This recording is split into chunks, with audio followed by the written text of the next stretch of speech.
children, except one, grow up. They soon know they will grow up, and the way Wendy knew was this. One day when she was 2 years old, she was playing in a garden, and she plucked another flower and ran with it to her mother. I suppose she must have looked rather delightful, for Mrs. Darling put her hand to her heart and said, "Oh, why can't you remain like this forever?" This was all that passed between them on the subject. But henceforth, Wendy knew that she must grow up. You always know after you are 2. 2 is the beginning of the end. These are the first words of the novel Peter and Wendy by J.M. Barrie. But before it was a novel, Peter Pan was a play titled Peter Pan or the Boy Who Wouldn't Grow Up, which premiered in London in 1904. The play was a great success, and the character of Peter Pan became even more popular. Peter Pan has come to symbolize eternal youth and adventure. The name has also been used to name a psychological syndrome, the Peter Pan syndrome, a type of blouse collar, the Peter Pan collar, plus a peanut butter, a bus line, a ride at Disneyland, and more.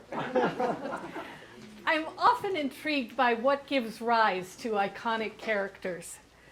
They are often products of geniuses who have personal histories that bring forth a vehicle for their passion, fashioned out of their sorrows and joys and life experiences.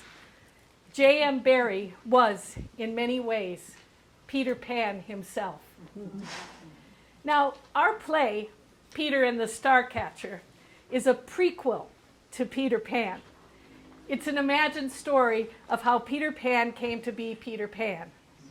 It answers questions like, how did Peter learn to fly? How did Peter get to Neverland? How did Peter meet Captain Hook and Tinkerbell?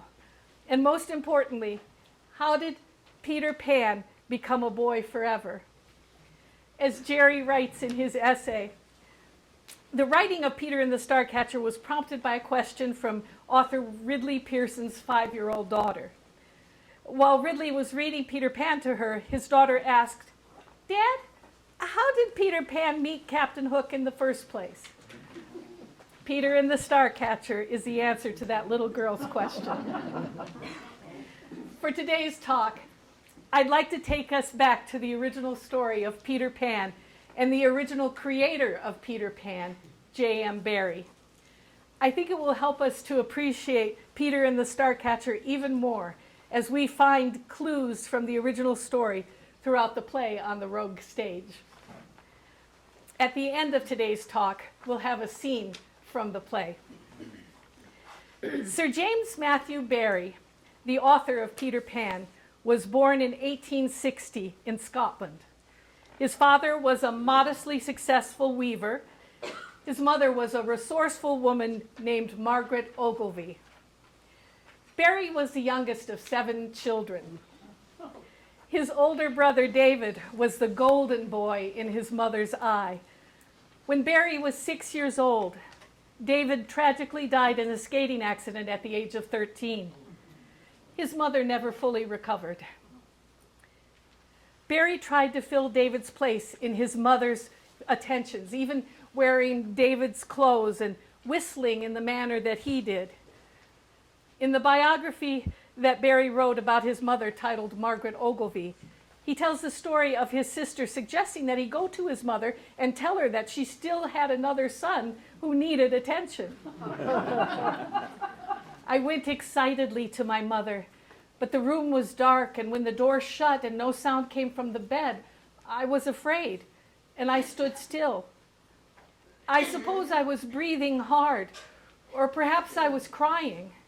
For after a time, I heard a listless voice that had never been listless before say, "Is that you?"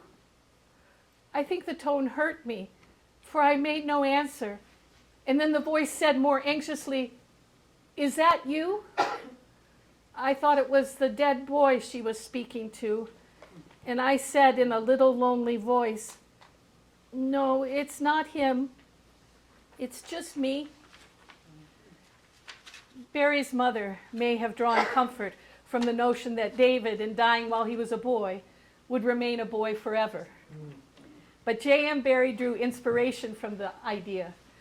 It would be another 33 years before that inspiration emerged in the shape of Peter Pan.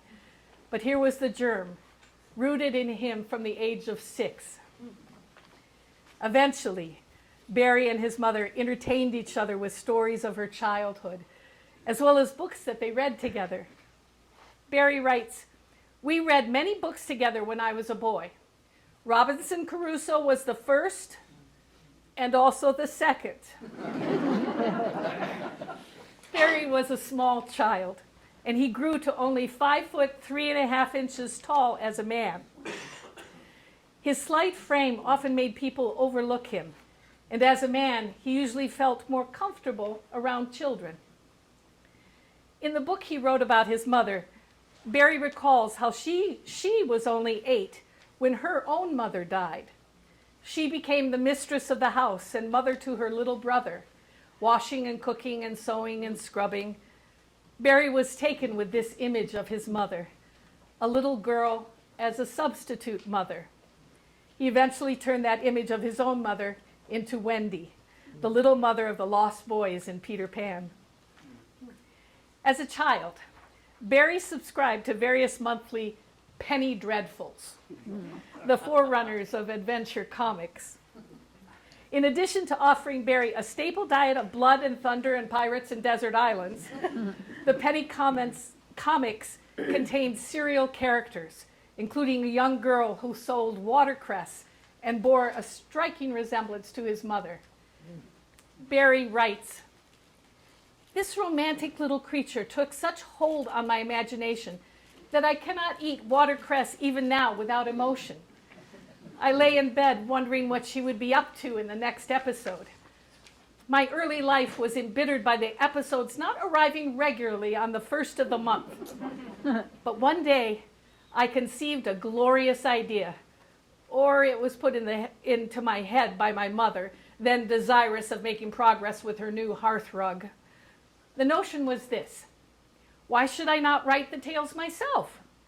I did write them in the garret, and they by no means helped her get on with her work. For when I finished the chapter, I bounded downstairs to read it to her, and so short were the chapters, so ready was the pen, that I was back with the new manuscript before another stitch had been added to the rug. They were all tales of adventure.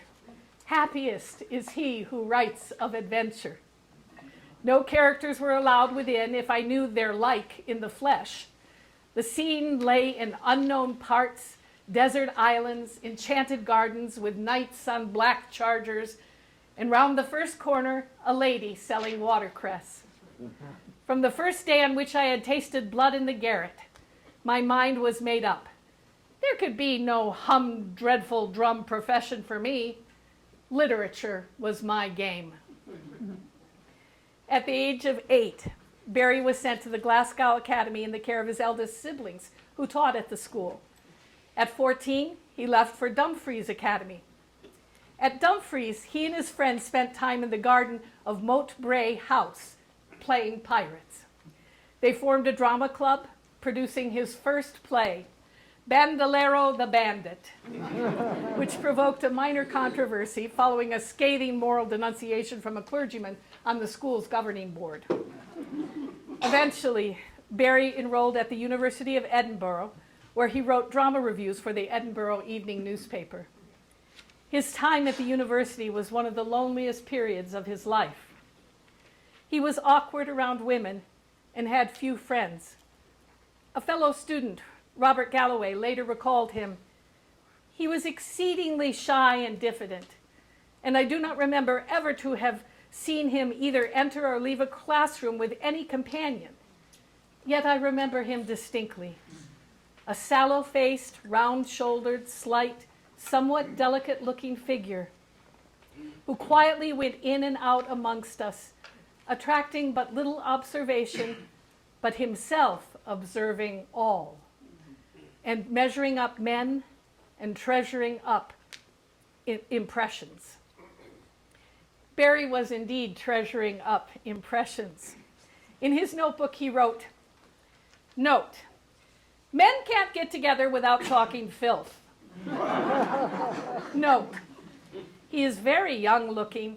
Trial of his life is that he has always thought a boy. Note, far finer and nobler things in the world than loving a girl and getting her. Note, greatest horror, dreamt I was married. Awful thought. Note, want to stop everybody in the street and ask if they've read The Coral Island. Feel sorry for if not. During this lonely period, he attempted to meet women, but they found him harmless. He was often dejected by their lack of interest and depressed by his loneliness, but he was devoted to his writing. Barrie writes, "The most precious possession I ever had was my joy in hard work. I fell in love with hard work one fine May morning. I found her waiting for me at a London station, and she marched with me all the way to Bloomsbury. Hard work, more than any woman in the world, is the one who stands up best for her man." Barrie worked for a year and a half as a staff journalist on the Nottingham Journal. Back in Scotland, he submitted a piece to the St. James Gazette, a London newspaper, using his mother's stories about the town where she grew up. The editor liked that Scotch thing so well that Barrie ended up writing a series of these stories.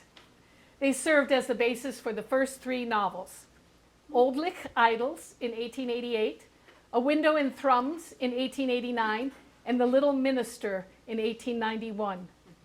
Through these novels, Barrie developed his own style in which he blended sentimentality with wit and intellect. Our play, Peter and the Starcatcher, does the same thing. It blends sentimentality with wit in the most charming way.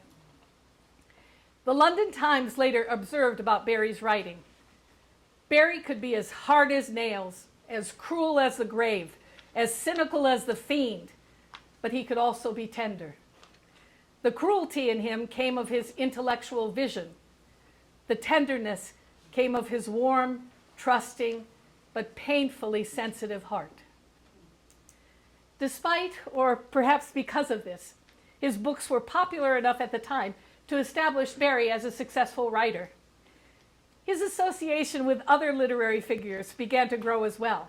He became friends with George Meredith, Thomas Hardy, Sir Arthur Conan Doyle, and fellow Scotsman Robert Louis Stevenson, who wrote Treasure Island. In Treasure Island, Stevenson invented the swashbuckling pirate. J.M. Barrie admired the book tremendously and incorporated much of the pirate world of Treasure Island into Peter Pan. But Stevenson also admired Barrie, writing to him, "I am proud to think you are a Scotchman. And please do not think that I thus seem to bracket myself with you, that I am wholly blinded with vanity. I am a capable artist, but it begins to look to me as if you are a man of genius." Barrie's circle of friends also expanded to include the children of many of his associates. He loved to entertain children with his stories. One of these children was a little girl, Margaret Henley, daughter of the poet William Ernest Henley. The frail child, Margaret, liked Barrie to call her Friendly Wendley.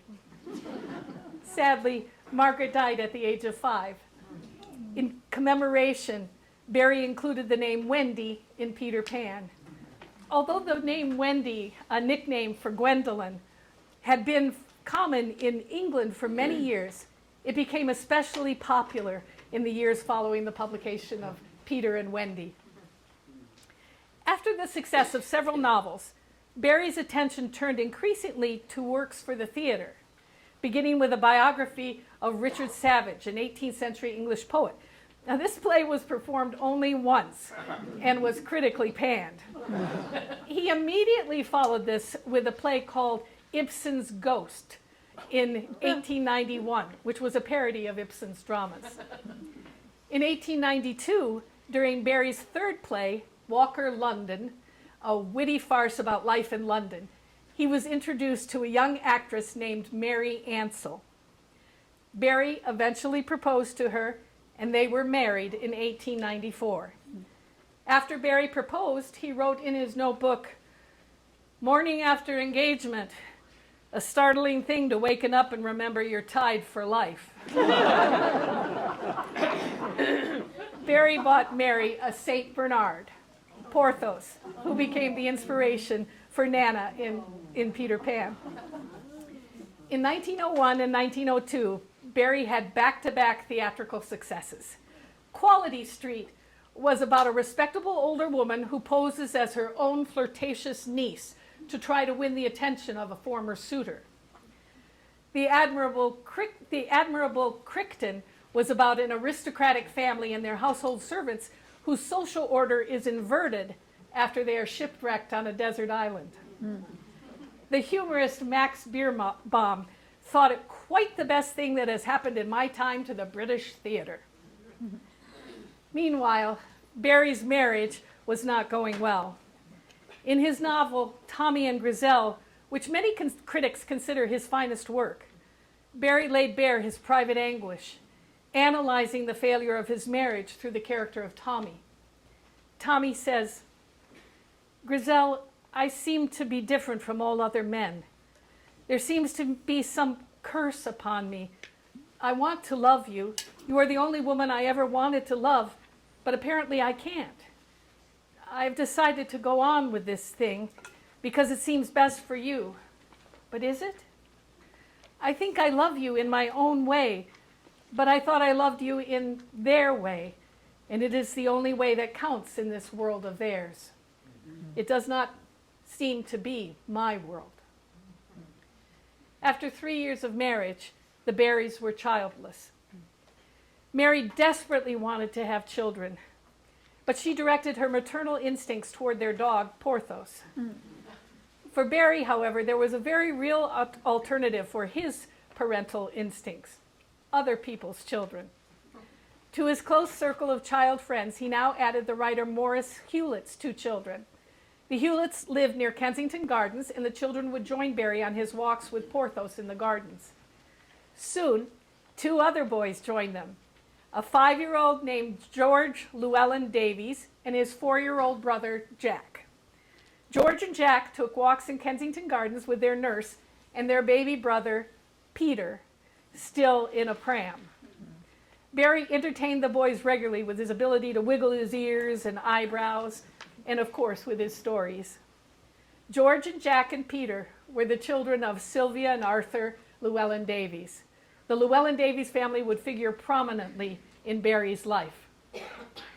Now, the Llewellyn Davies would also become the models for Mr. and Mrs. Darling, the parents in Peter Pan.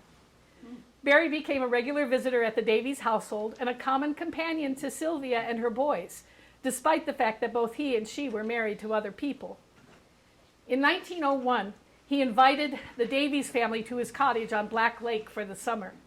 Afterwards, he produced an album of captioned photographs of the boys acting out a pirate adventure entitled "The Boy Castaways of Black Lake Island." To entertain George and Jack, Barrie would say that their little brother Peter could fly.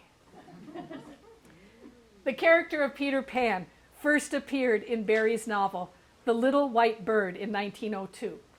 In this novel, Barrie writes, "All children were birds once, and the reason there are bars on nursery windows and a tall fender by the fire is because children sometimes forget that they no longer have wings and try to fly through the window or up the chimney. Peter, however, was still able to fly because his mother had forgotten to weigh him at birth. And so he was able to escape through the unbarred window and fly back to Kensington Gardens.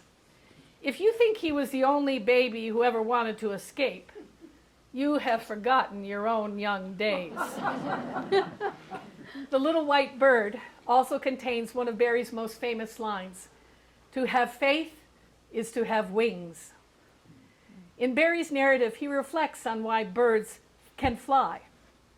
The reason birds can fly and we can't is simply because they have perfect faith. For to have faith is to have wings. In Peter and the Starcatcher, the character of Molly demonstrates her magical ability by saying, to have faith is to have wings. Also in our play, Tinkerbell whispers this to Peter, and he tells everyone on stage and in the audience, to have faith is to have wings. Barrie's work on the play, Peter Pan, or The Boy Who Wouldn't Grow Up, began on November 3rd, 1903, the day before the birth of Sylvia Llewellyn Davies' fifth child, a fifth boy. Not only had the Llewellyn Davies family increased, but so did the inspiration and audience for Peter Pan. Peter Pan had its first stage performance in 1904 on the West End in London. Charles Frohman, an American producer who had fallen in love with the story, put a fortune into the production. From New York, he nervously awaited word of its reception on opening night. Frohman's business manager finally cabled to say, "Peter Pan all right. Looks like a big success." Biographer Andrew Birkin describes the opening night. A thunderbolt had struck the Duke of York's theater that night. For the past number of years, audiences had been subjected to a bombardment of problem plays, concerned with social criticism and steeped in gloom. When the curtain rose to reveal a dog preparing a small boy for his bath, it was greeted with stunned silence, followed by a gasp of astonished delight. For the rest of the evening, the audience succumbed to Barrie's spell. The elite of London society, with very few children among them, found themselves flinging off the years and whistling childhood back.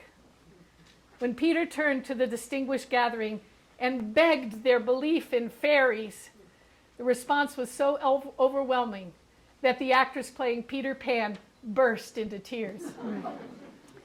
Now, this tradition of having a woman play Peter Pan started because at the time children were not allowed to act on stage, and smaller women were considered more believable in the role of a young boy.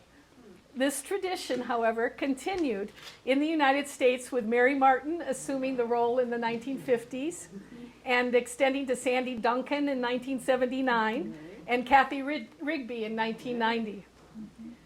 George Bernard Shaw described the play as ostensibly a holiday entertainment for children, but really a play for grown-up people. The Daily Telegraph observed that the play was so true, so natural, so touching, that it brought the audience to the writer's feet and held them captive there. The London Times wrote, "To our taste, Peter Pan is from beginning to end a thing of pure delight." Max Beerbohm in the Saturday Review wrote, "Undoubtedly, Peter Pan is the best thing that Barrie has done, the thing most directly from himself. Here at last we see his talent in its full maturity, for here he has stripped off from himself the last flimsy remnants of a pretense to maturity. Mr. Barrie is not that rare creature, a man of genius. He is something even more rare, a child who by some divine grace can express through an artistic medium the childishness that is in him. Mr. Barrie has never grown up. He is still a child, absolutely." Peter Pan was dedicated to the 5 Llewellyn Davies boys. In the introduction to the published version of Peter Pan, Barrie talks about how important playing with the boys was to the development of the story. In fact, he says he's not entirely sure that he wrote the play so much as watched them and took notes. In the introduction, he also bemoans their growing up. What was it that made us eventually give to the public in the thin form of a play that which had been woven for ourselves alone? Alas, I know what it was. I was losing my grip on you. One by one, as you swung monkey-wise from branch to branch in the wood of make-believe, you reached the tree of knowledge. I suppose I always knew that I made Peter by rubbing the 5 of you violently together as savages with 2 sticks produce a flame. That is all Peter is, the spark I got from you. It's nearly impossible to imagine how the play was staged in the theater because Barrie's stage directions are as fanciful as the story. Boys sliding down the inside of trees into their home beneath the earth, tides rising, battles at sea. The list of special effects goes on and on. In November of 1905, Peter Pan opened in New York with Maude Adams in the title role. The play was greeted with even more enthusiasm than in London. Upon seeing the play, Mark Twain wrote, "It is my belief that Peter Pan is a great and refining and uplifting benefaction to this sordid and money-mad age, and that the next best play is a long way behind it." Although many of you may remember Peter Pan from your youth, let's go through a brief recap of the play. Along the way, I'll point out some of the references that also show up in Peter and the Starcatcher. As you may recall, in Act 1, Peter returns to the nursery of the Darling family on the night that the parents are out. He has spent many evenings outside the window of the nursery listening to stories that Mrs. Darling tells her children. In Peter and the Starcatcher, Molly tells the boys their very first bedtime story. She is surprised at first that they've never had a bedtime story. One of the lost boys explains, "It's hard to have a bedtime story when you don't have a bed." On this particular night, in Peter Pan, Peter has returned for his shadow, from which he has been separated. His fairy, Tinkerbell, accompanies him, and they manage to find his shadow in a drawer. As Peter attempts to attach his shadow with a bar of soap, Wendy awakens and properly attaches it with needle and thread. Then she talks to Peter. "Peter, how old are you?" "I don't know, but quite young. I ran away the day I was born." "Ran away? Why?" "Because I heard Father and Mother talking of what I was to be when I became a man. I don't ever want to be a man. I want always to be a little boy and have fun. So I ran away to Kensington Gardens and lived a long time among the fairies." "You know fairies, Peter?" "Yes, but they are nearly all dead now. You see, Wendy, when the first baby laughed for the first time, the laugh broke into 1,000 pieces and they all went skipping about. And that was the beginning of fairies. And now, when every new baby is born, its first laugh becomes a fairy. So there ought to be one fairy for every boy or girl." "Ought to be, isn't there?" "Oh, no. Children know such a lot now. Soon they don't believe in fairies. And every time a child says, 'I don't believe in fairies,' there is a fairy somewhere that falls down dead." "Where do you live now, Peter?" "With the lost boys." "Who are they?" "They are the children who fall out of their prams when the nurse is looking the other way. If they are not claimed in 7 days, they are sent far away to the Neverland. I'm captain." "What fun it must be." "Yes, but we are rather lonely. You see, Wendy, we have no female companionship." "Are none of the other children girls?" "Oh, no. Girls, you know, are much too clever to fall out of their prams." And so Wendy agrees to fly away with Peter Pan to be mother to him and to the lost boys. Sprinkled with fairy dust, she can fly, as well as her 2 brothers, John and Michael. John wears his father's top hat on the adventure. A top hat figures significantly in Peter and the Starcatcher. They all fly away to Neverland. How do you get to Neverland? Second star to the right and straight on till morning. Second star to the right and straight on till morning. Exactly. In Act 2, the group arrives at Neverland. Barrie describes Neverland in the novel of Peter Pan. Of all the delectable islands, the Neverland is the snuggest and most compact. Not large and sprawly, you know, with tedious distances between one adventure and another. but nicely crammed. When you play at it by day with the chairs and tablecloth, it is not in the least alarming. But in the 2 minutes before you go to sleep, it becomes very real. That is why there are night lights. We too have been there. We can hear the sound of the surf, though we shall land no more. In Neverland, we meet the Lost Boys, the vicious Captain Hook, his foolish first mate Smee, and their band of pirates. We also meet the crocodile, who many years ago bit off Hook's hand and has been hungry for more ever since. Fortunately, the crocodile also swallowed a clock, so that Hook hears the tick-tock of his presence whenever he is near. Now, in Peter and the Starcatcher, we learn how Captain Hook really lost his hand and how the crocodile really swallowed the clock. We also learn that first mate Smee is really the brains of the operation. Back in Peter Pan, we also meet the other inhabitants of Neverland, the mermaids and the members of the native tribe called in 1904 Redskins. Other echoes of 19th century British colonialism fill the story. While Peter is a friend to the native people of Neverland, he calls himself the Great White Father in their presence.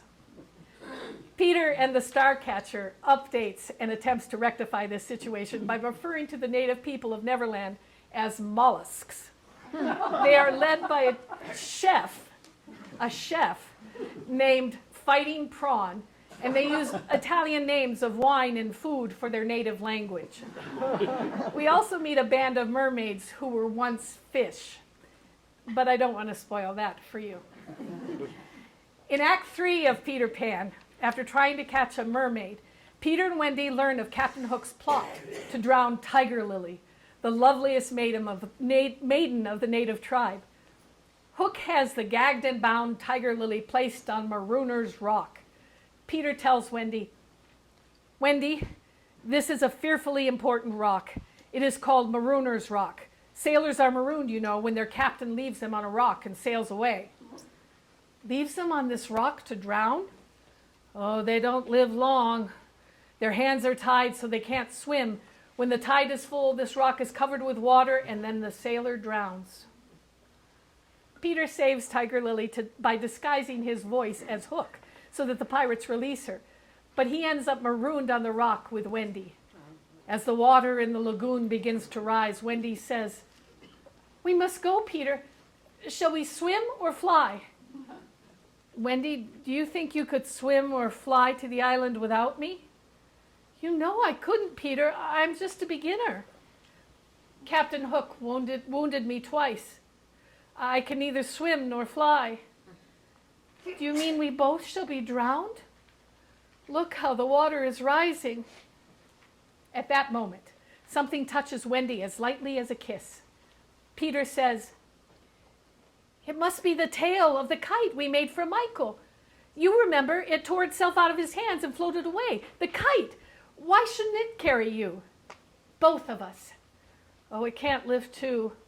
Michael and Curly tried it." "I won't go without you. Let us draw lots, which is to stay behind." "And you, a lady?" "Never." And so Wendy takes hold of the kite and disappears across the lagoon. Barrie writes, "The waters are lapping over the rock now, and Peter knows that it will soon be submerged. Pale rays of light mingle with the moving clouds, and from the coral grottos is to be heard a sound at once the most musical and the most melancholy in the Neverland. The mermaids calling to the moon to rise. Peter is afraid at last, and a tremor runs through him like a shudder passing over the lagoon. Peter, with a drum beating in his breast as if he were a real boy at last, says, "To die will be an awfully big adventure." Peter does not die at the end of Act 3, but is saved by a bird who gives him a nest to use as a boat. He removes his shirt to use as a sail. Barrie writes, "His vessel tacks and he passes from sight, naked and victorious." In Peter and the Starcatcher, after the shipwreck, we see Peter, not entirely naked, but certainly victorious, removing his shirt to use as a sail. Now, in Act 4 of Peter Pan, we see the family of the Lost Boys. Wendy, Peter, and Michael and John in their home in Neverland. The boys eat a pretend supper and then pile into bed to hear a story from their mother. Wendy begins to tell a story, but this time the story features a Mr. and Mrs. Darling who are heartsick for their children. Realizing that their parents might forget them, Wendy decides that they must return immediately to London. Peter stays behind and refuses to lead them out, but sends the Lost Boys to lead the way. Captain Hook and his pirates kidnap Wendy and the Lost Boys as soon as they leave the treehouse. After they all depart, Hook finds a way into the house to poison the medicine that Wendy has left Peter. In the morning, Peter starts to drink the medicine, but Tinkerbell, who saw Hook leave the poison, drinks it instead. She becomes erratic and weak, and Peter turns to the audience and says, "She thinks she could get well again if children believed in fairies. Do you believe in fairies? Say quick that you believe. If you believe, clap your hands." Exactly. In 1960, the filmed version of the stage production of Peter Pan starring Mary Martin aired on television for the first time. I was 3 years old. I don't remember much about the story, but I do remember clapping furiously so that Tinkerbell would live. And I remember Mary Martin looking into the camera, but really looking right at me, when Peter Pan said, "Oh, thank you, thank you, thank you." In Peter and the Starcatcher, we also see a version of Tinkerbell's origin story, and although we don't have to save her life by believing and clapping, there is a request in our play from Black Stash, who becomes the future Captain Hook, to clap if we believe. Act 5 of Peter Pan opens with Hook on his ship, preparing the captive children to either become pirates or walk the plank.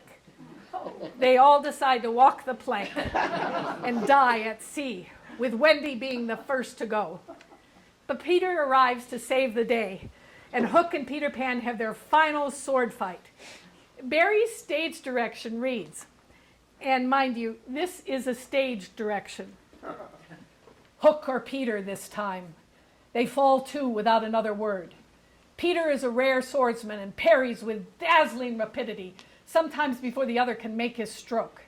Hook, if not quite as nimble in wrist play, has the advantage of a yard or two in reach. He cannot, especially in the most heated moments, quite see Peter, who to his eyes is less like a boy than a mote of dust dancing in the sun. By some impalpable stroke, Hook's sword is whipped from his grasp, and when he stoops to raise it, a little foot is on its blade. There is no deep gash on Hook, but he is suffering torment as from innumerable jags. Peter raises the sword by its blade, and with an inclination of the head that is perhaps slightly overdone, presents the hilt to his enemy. Hook responds, "'Tis some fiend fighting me. Pan, who and what art thou?" The children listen eagerly for the answer. None quite so eagerly as Wendy. Peter says, "I'm youth. I'm joy. I'm a little bird that has broken out of its egg."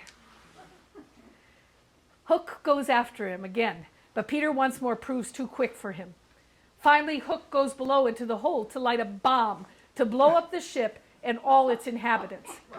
But Peter outwits him and appears on deck with the smoking bomb in his hand and tosses it overboard. Barrie's stage directions continue. Hook has not really had much hope, and he rushes at the other persecutors with his head down like some exasperated bull in the ring.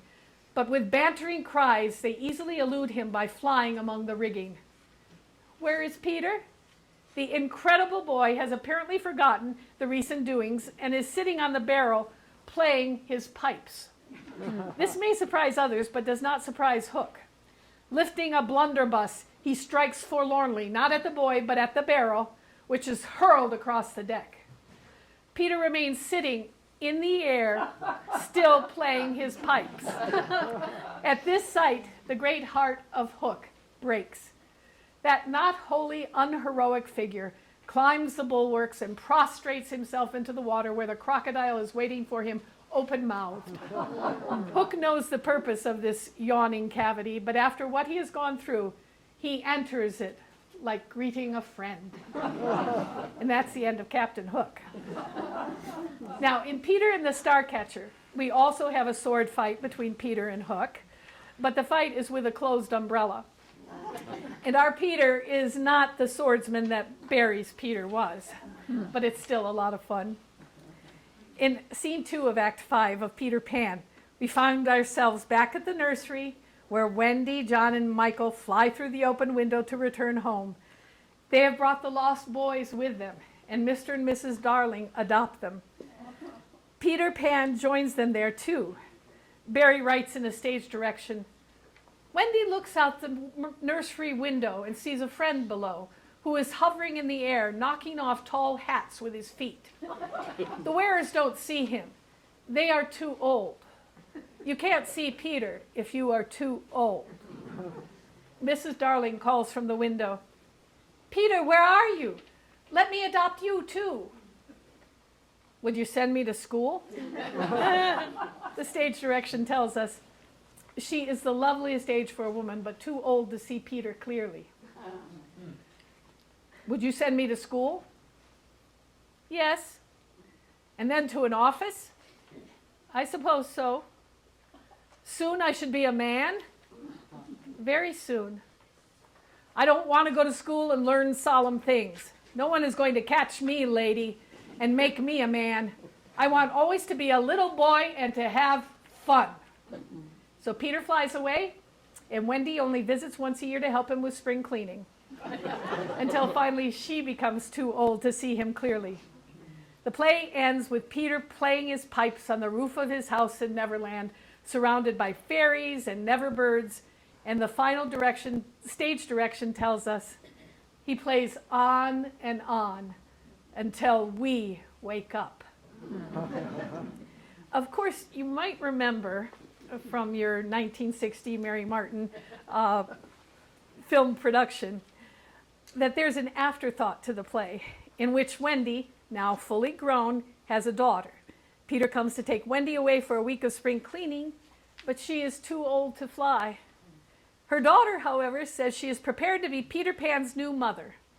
Peter is delighted and flies away with the new little girl. Wendy watches them nobly and a little heartbroken. As they fly away, Wendy says to the aging dog, Nana, "Don't be anxious, Nana. This is how I planned it if he ever came back. Every spring cleaning, except when he forgets, I'll let Jane fly away with him to the darling Never Never Land. And when she grows up, I will hope she will have a little daughter who will fly away with him in turn. And in this way may I go on forever and ever, dear Nana, as long as children are young and innocent." In our Peter and the Starcatcher, Wendy has been recast as Molly, a young woman of force and intelligence who would never consent to spring cleaning for Peter Pan. In fact, Molly is in many ways the hero of the story as she saves Peter time and again throughout the play. J.M. Barrie had a long string of successes on the stage after Peter Pan, many of which discuss social concerns. The 12-Pound Look in 1910 concerns a wife leaving her typical husband when she can gain an independent income. Other plays, such as Dear Brutus in 1917 and Mary Rose in 1920, revisit the idea of the ageless child in parallel worlds. Arthur Llewellyn Davies, father of the 5 boys who inspired Peter Pan, died in 1907. And Uncle Jim, as Barrie had become known, began providing financial support to the Davies family.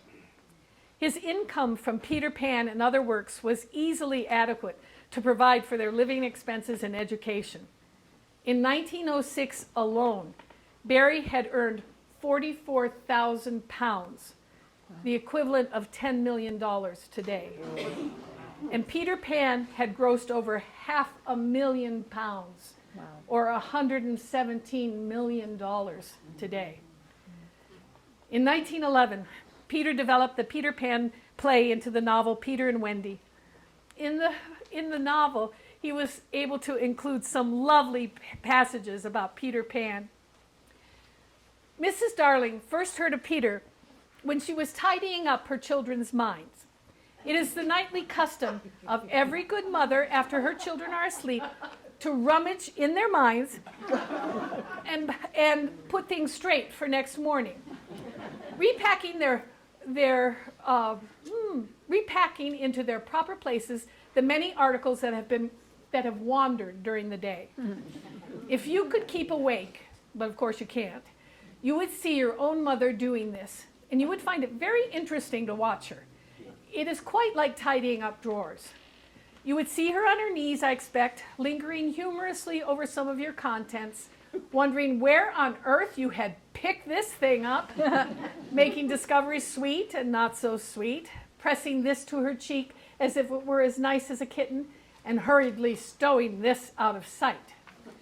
When you wake in the morning, the naughtiness and evil passions with which you went to bed have been folded up, small, and placed at the bottom of your mind. And on the top, beautifully aired, are spread out your prettier thoughts, ready for you to put on. Now, despite the success of Peter Pan, or perhaps because of it, Barrie's personal life fell apart. His wife, Mary, essentially abandoned by him, was having an affair with Gilbert Cannon, another playwright who was also employed as Barrie's secretary. In a high-profile case, the Barries were divorced in 1909, and Mary married Cannon. Sylvia Llewellyn Davies, the mother of the 5 little boys, died the next year in 1910. Her will specified her wish for J.M.B. to be trustee and guardian to the boys, along with her mother, her brother, and Arthur's brother.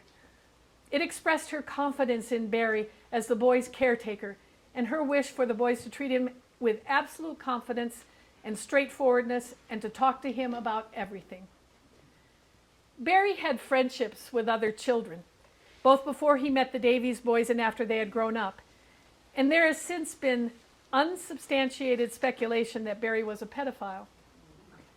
One source for this speculation is a scene in the novel, The Little White Bird, in which the protagonist helps a small boy undress for bed, and at the boy's request, they sleep in the same bed.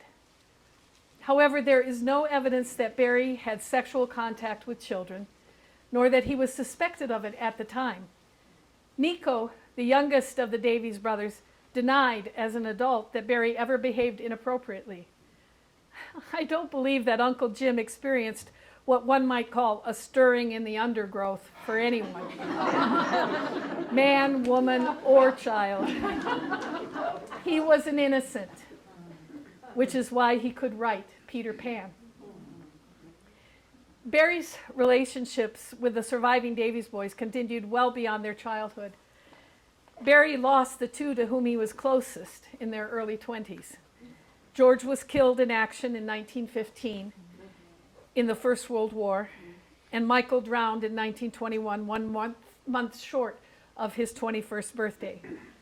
They would, like Peter Pan, never grow old. Barrie himself died of pneumonia at a nursing home on June 19, 1937, at the age of 77. He was buried in Scotland next to his parents and his brothers and sisters. Before his death, he gave the rights to all his Peter Pan works to Great Ormond Street Hospital for Children in London, which continues to benefit from them to this day. The surviving Llewellyn Davies boys received legacies, and he made provisions for his former wife, Mary Ansell, to receive an annuity throughout her life. During his lifetime, Barrie received thousands of fan letters, but his response to one of them tells his story most eloquently. The letter was from a mother of a 4-year-old boy named Peter. Barrie wrote the little boy this letter. My dear Peter, your mother wrote me a letter and she sent me some fine pictures you drew about Peter Pan and they are just like the pictures Peter Pan would have drawn himself. Peter's mother thinks Mr. Barrie has a lot of people admiring him. But oh, Peter's mother, you are mistaken. He is a lonely, dreary person and is very pleased to hear that someone thinks him nicer than he is. Your friend, J.M. Barrie.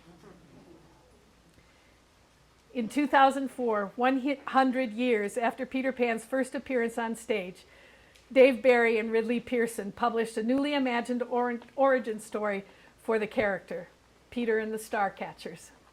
The novel was adapted for the stage in 2009 by Rick Elise and took home 5 Tony Awards on Broadway in 2012. Set at sea in the year 1885, the play takes place aboard 2 sailing ships, the Wasp and the Neverland. The Wasp was loaded with orphans intended for foreign sale, and the Neverland was on a secret mission from the Queen to dispose of a trunk full of dangerous material known only as star stuff. When it is discovered that the cargo of both ships was switched prior to launch, the 2 boats collide in a wreck off the coast of a mysterious island. The orphan boy with no name from the Wasp and Molly, the daughter of Admiral Astor of the Neverland, joined forces to prevent villainous pirate Black Stash from coming into possession of the Queen's precious cargo of magical star stuff.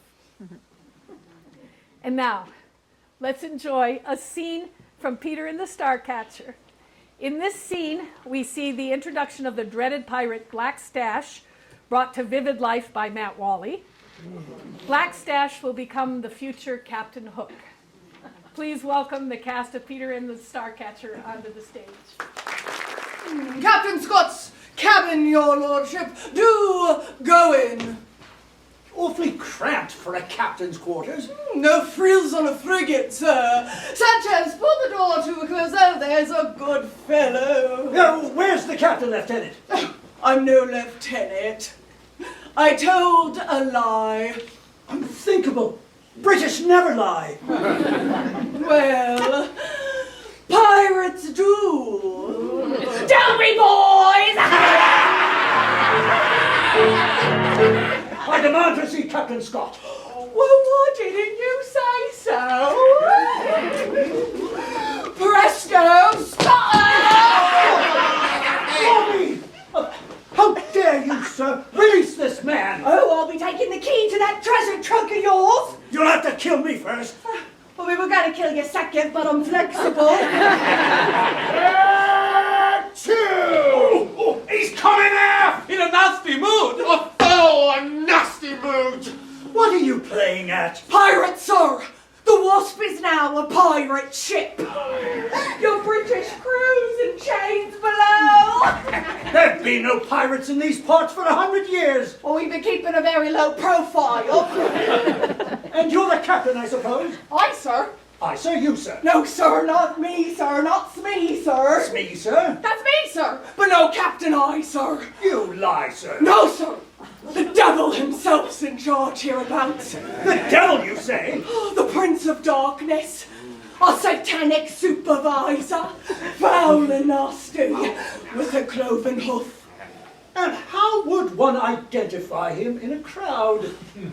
By his legendary cookie duster. That's how. Whiskers? By his celebrated mouth brow. That's how. But does he have a name? The pirate captain they call Black Stash!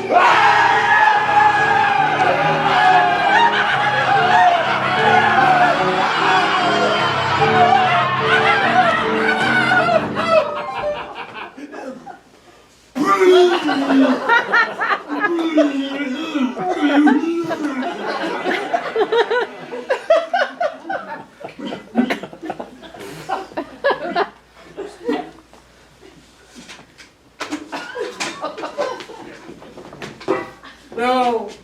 Hello.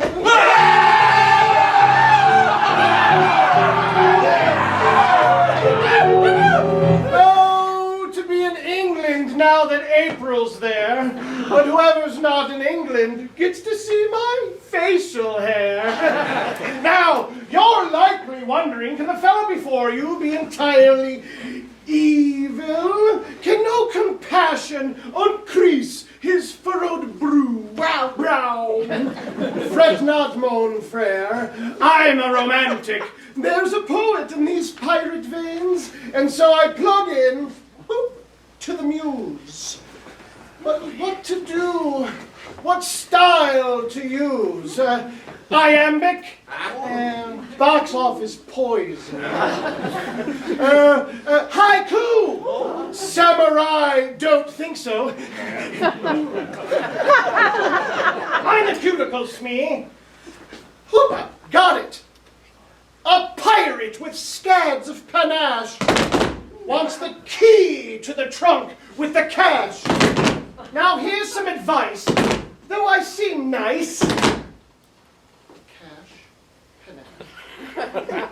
I'll cut you up one side and down the other so you can watch your stomach flop around on the deck.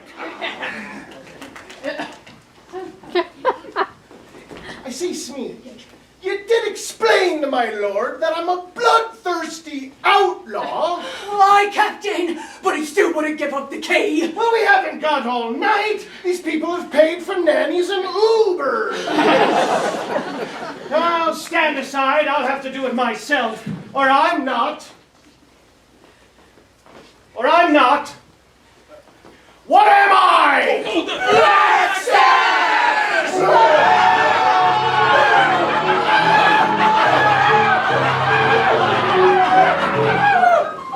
They refer, of course, to this. The trademark nose brush of every man, woman, and child in me family, dating right back to the amoeba. Yet for us, this face foliage is oh so much more than a lawn on the lips, sir. 'Tis what we are, and why we are it. And when the rest of the family decided to get out of the pirate business, the Stash stuck it out, knowing one day his ship would come in. This is the day, and this is the ship.